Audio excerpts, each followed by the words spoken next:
Hey everybody, thanks for tuning in. In today's video, we're going to completely transform the original HP Compaq Elite 8300 SFF computer that we had originally purchased to play Fortnite on, to turn it into a gaming computer with a GTX 1050 and 16 gigs of Ripjaws X RAM, as well as a Samsung SSD. We're going to take all of those components out of this form factor and replace it in this brand new Cooler Master Micro ATX form factor case. So we have a used ASRock H77M motherboard. So it's a completely standard Micro ATX motherboard, unlike the proprietary HP motherboard that is in the SFF. So with this motherboard, we can't take that motherboard out and put it in another case. We had to get a new motherboard. It was $50 on eBay, so it was a great deal. And then we also are upgrading our power supply. So the original power supply in the HP Compaq Elite 8300 is only 250 watts. So it's hard to really upgrade down the line if you want to stick with this form factor. And you can't replace, for the most part, the power supply that's in here just because it's proprietary. So it's going to be extremely difficult to find another power supply that will fit in the same exact form factor as the old one. So we're replacing that with a CX450 Corsair power supply, so 450 watts, 80 plus bronze power supply.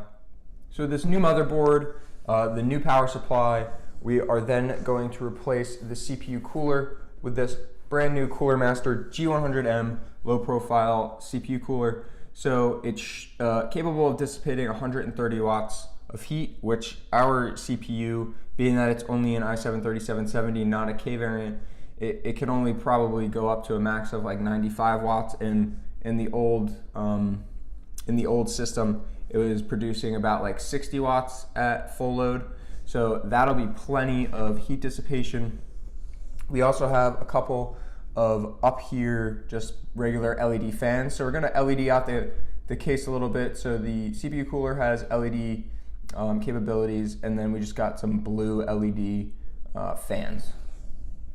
And then to top it all off, we have a Gigabyte Wi-Fi and Bluetooth card. So the purpose of this build is, now that we have the new RTX 2060 and i7-8700K PC that we're going to do most of our gaming on, the purpose of this build is to sort of have a travel PC, both a travel PC as well as sort of like a living room PC. So this is going to get plugged into a TV so that we can hook up an Xbox One controller or just play on keyboard and mouse on the living room TV. So that's the purpose of this upgrade. So that's why we're going with a Wi-Fi and Bluetooth card, so we can travel around with it wherever we want to go. We have Wi-Fi capabilities, and then Bluetooth for the Xbox One connection. So now what we're going to do is start the build. So we're going to pop out everything from the old motherboard and put it in the new motherboard. So here we go, we're all ready to start. Just going to open up our HP Compaq Elite and start tearing it apart. So first we're just going to take out the graphics card just so that we have it accessible. So we'll take this out and put this off to the side here. Next, we will pop out our SSD.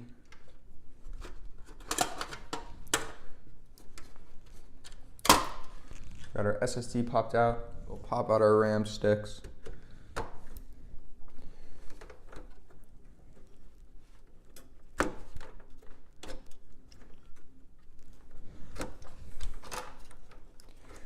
We have our 2x8 set of Ripjaws X RAM. And we're going with the blue theme, so we already have our blue RAM. So that's perfect. Next thing up is to pull off the original CPU cooler. I'm just going to pull off our CPU cover. So there we go. This thermal paste looks pretty dried out and pretty thin. we might actually get some much better performance once we replace that.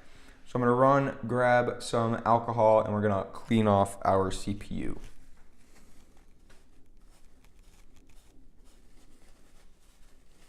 Just wanna get all that thermal paste off.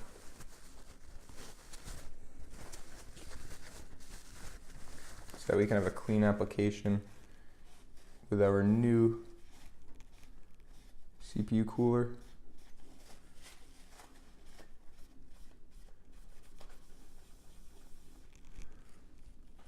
So there we go, nice and clean.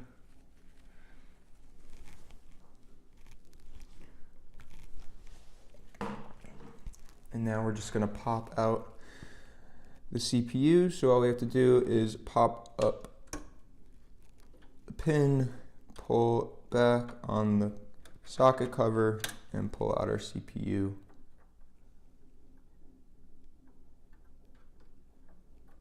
There we go, CPU out of the original socket. So now we're going to start installing in the new motherboard. So we got this, like I said, used on eBay. Comes with the I/O shield, the original manual, which is really nice to see. And it came in the anti-static packaging. So it was a great seller. I got really lucky. The board looks pretty pristine. It looks in really good condition. So now we're just going to start to install. So we'll start off with our CPU.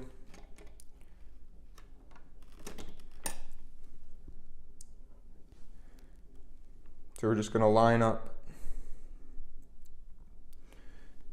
the triangle on the bottom left corner with the triangle in the bottom left corner of the socket. We can drop that in there, give it a bit of a wiggle. Now all we're going to do is drop down the socket cover, make sure it goes under the little retention screw, and lock this in place. And there we go. So we have our i7-3770 installed into the new motherboard. Next, let's throw on our Cooler Master G100M CPU cooler. So here it is. It's like UFO kind of looking. It's got a pretty neat heatsink design. It's really spread out, a lot of surface area. The full copper plate on the bottom that goes through to the top. And then we have our LED fan with a ring on the inside. So to power this, we need an RGB header, which this motherboard does not have, but what's really cool is that the kit comes with an RGB to Molex connection and then a fan header on the motherboard. So that's all we need there. So first things first is to get your LGA series socket mechanism installed, so you have your AMD version and your Intel version. So we're just going to install this.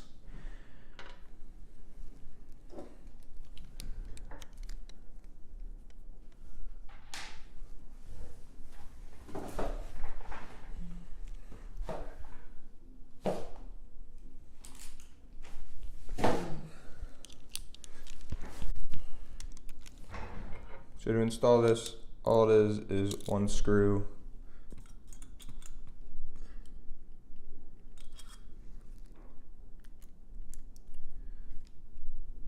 So installing this, all it is one screw.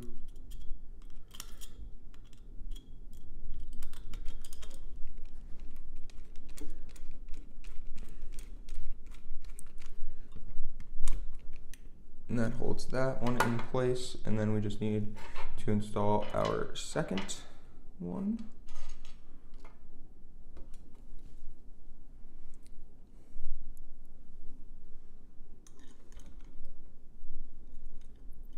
And I really do love the compatibility of this CPU cooler, being that it can be used for pretty much any socket type, AMD and Intel. and the fact that it is so low profile. And once we have it installed, you'll see how the look of the thing is just, it's really awesome. It's got that UFO vibe. So we have the LGA 1155 socket type bracket on the back of our CPU cooler. So now we'll bring back over our motherboard and get the back plate installed. So now we have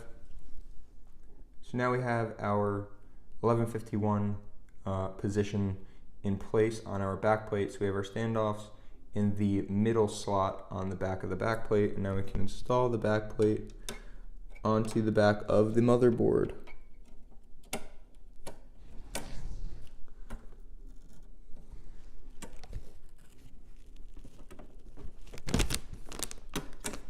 Like so.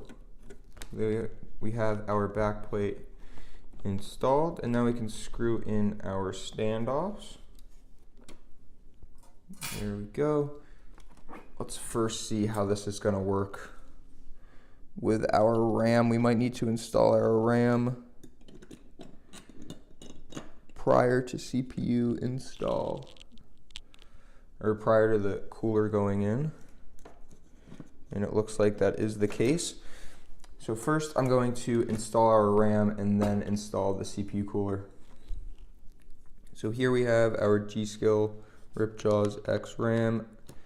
I'm just going to pop this into the DIMM slots. We got our click and one more.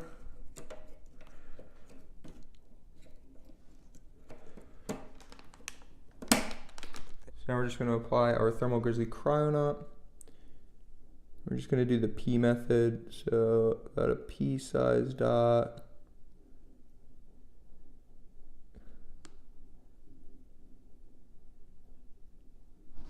In the center of the CPU. Just going to line it up on the standoffs.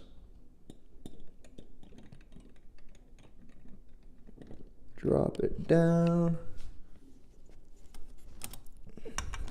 So that seems good right about there. So now we're all good to go to install our motherboard.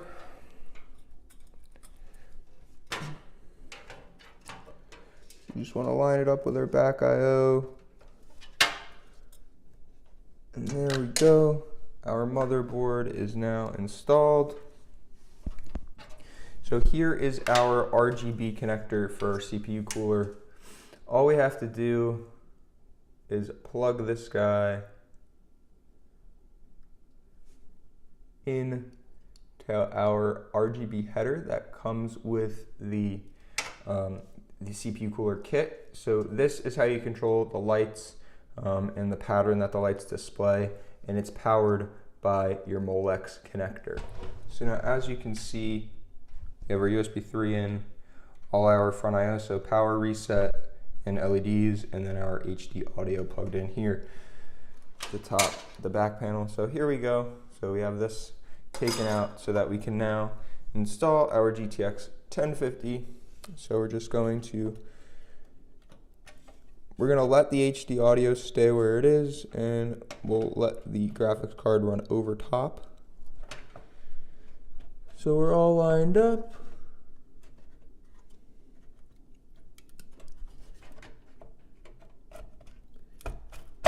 Just push that into place and it is all locked in. Now we can just screw that guy down. And there we go. We have our graphics card installed. So now we can see we have our back I/O for our graphics card. So our graphics card is all installed. Next thing we can do, let's throw in our fans. Let's do that first. So what we have for our fans is a 3-pack of up here blue LED fans. They come with both a Molex connector as well as your regular 3-pin case fan header. They have some dampening, so there is some rubber grommets on here. So we're going to install 2 in the front and 1 in the back. So So the two front will be intake, and then the one back will be for our exhaust, and then we'll reinstall the original Cooler Master case fan. We'll throw that right here as exhaust as well. So I'll do that, and then I'll show you guys what it looks like when it's done. So the next step is installing our power supply. So in order to mount our power supply, we have to remove the power supply holding bracket. So because of the design of the case, it's angled at the bottom, so the power supply can't sit flush. So what we have to do is just mount this onto our power supply before we install. So I'll do that and then show you guys the final installation.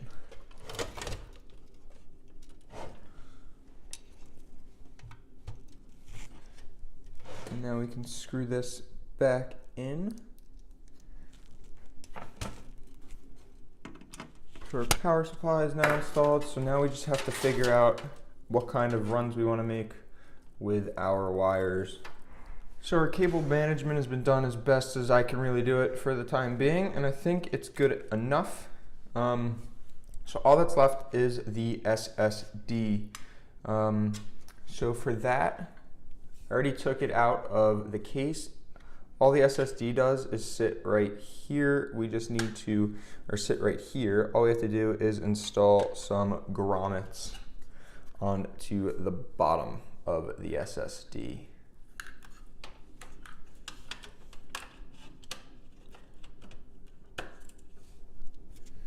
So we're just gonna pop our SSD in here. So I rerouted the ATX up to next to the SSD. I'll show you guys that.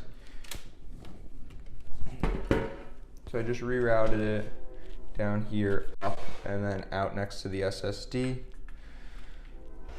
So the only thing left to install is the Wi-Fi card. But I think I'm going to wait and see if we can boot into Windows first. I want the setup to be the exact same way that it was coming out of the HP Compaq Elite. So just the CPU, the RAM, and the graphics card. Maybe we can get Windows to identify the system enough to where it'll work, even though we changed out the motherboard, but we shall see. I just don't want to install the Wi-Fi card before that. So once we get Windows up and running, then we'll install the new Wi-Fi card. So let's start her up and see if it works.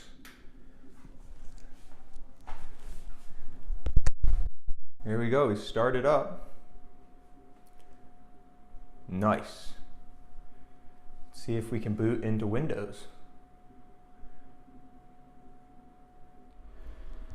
So the system's all set up and we're booted onto the SSD, but we get this message that says we can't activate Windows on this device because the product key was already used on another device. So what we're going to do is try and troubleshoot the issue and see if we can get it installed, because all we did was change the motherboard.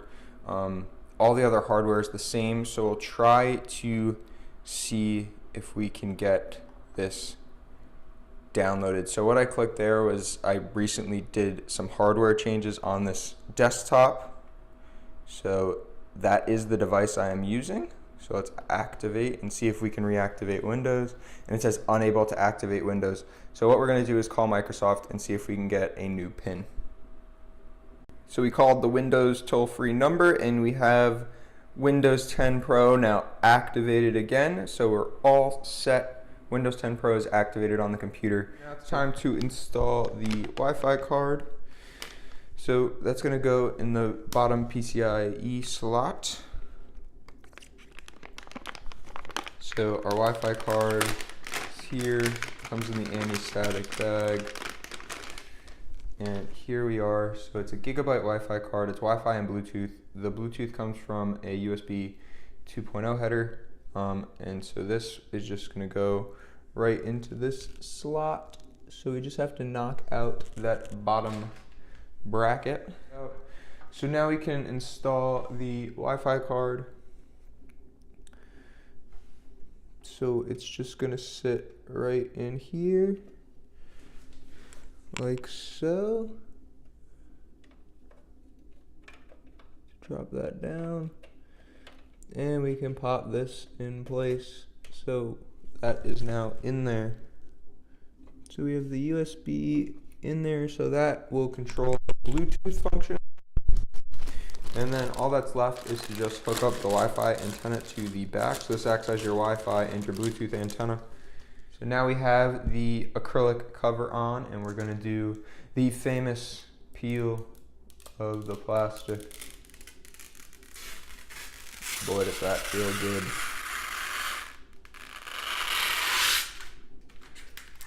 So there we go, guys. We're done with the build. All that's left to do is test it out. So we got Wi-Fi all hooked up, and now we'll just do a quick internet speed test.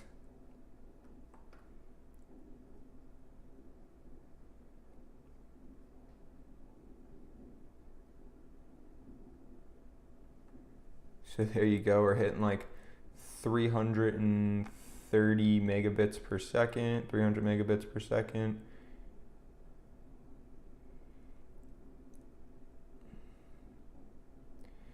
So 300 megabits per second download and probably like 20 megabit per second upload. So those are fantastic speeds, plenty to game on. So the Wi-Fi card is doing its thing, and now we'll check Bluetooth compatibility. We'll hook the PC up to our living room TV and see if we can hook up an Xbox controller and play some Fortnite. And we have our Xbox controller all hooked up, as you can see, and we will, so as you can see, it runs really smooth on the TV, and I'm a huge fan of this setup now. Probably be using this just as much as the other PC. You get the comfort of couch life, big screen life, but with PC gaming quality. So thanks for watching, everybody. If you haven't already, subscribe to the channel. If you like the PC makeover and you want to see some similar content, give this video a thumbs up.